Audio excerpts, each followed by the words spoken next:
I want to bring in retired Army General Wesley Clark, who was the NATO Supreme Allied Commander between 1997 and the year 2000.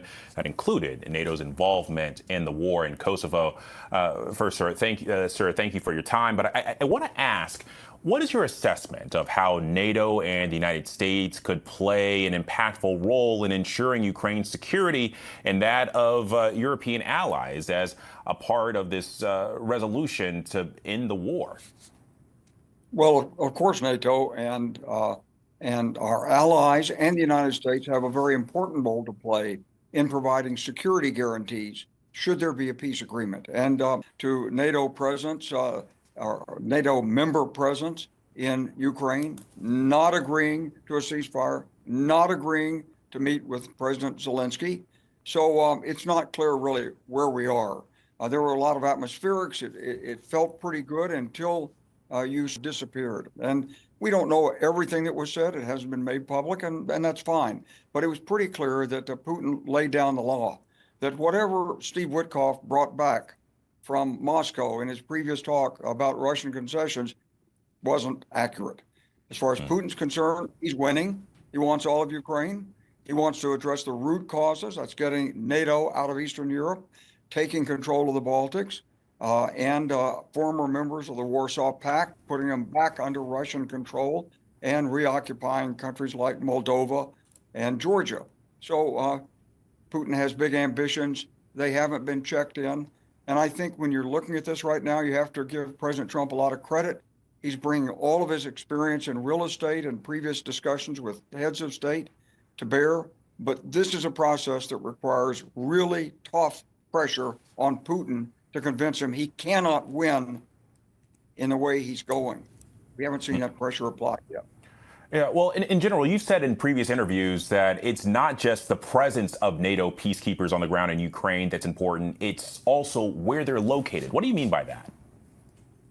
So if the NATO peacekeepers are not forward, next to the line of contact, as crisis escalates, what are they going to do?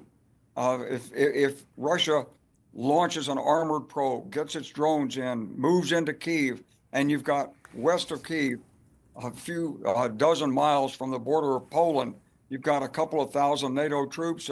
They're not going to be able to do anything. And the military among them will say, look, it's hopeless.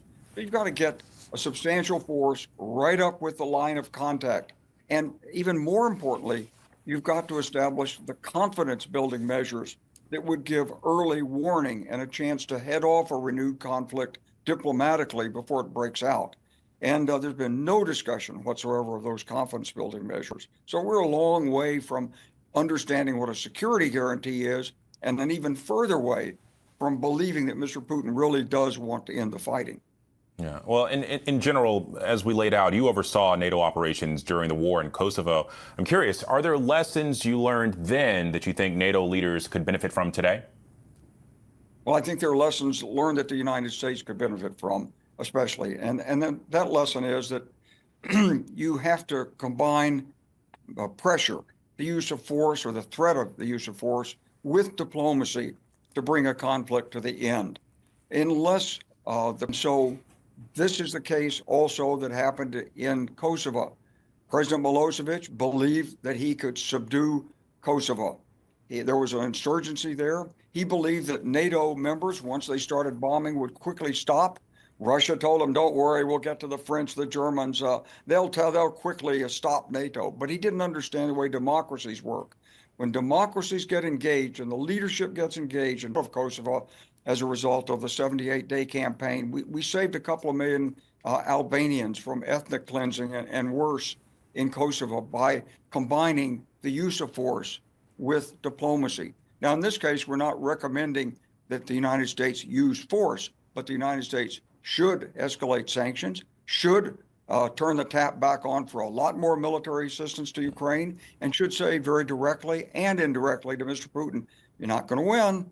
You're not going to win. You're losing, and we're going to keep at it until you've lost. That's what we did with Milosevic, and he eventually folded. Putin is a very rational man. He doesn't want to lose. He's not a lunatic. He just thinks he's winning, and he's going to keep grinding away until we convince him otherwise. General Wesley Clark, I appreciate you, sir. Thank you very much. Hope we can win this.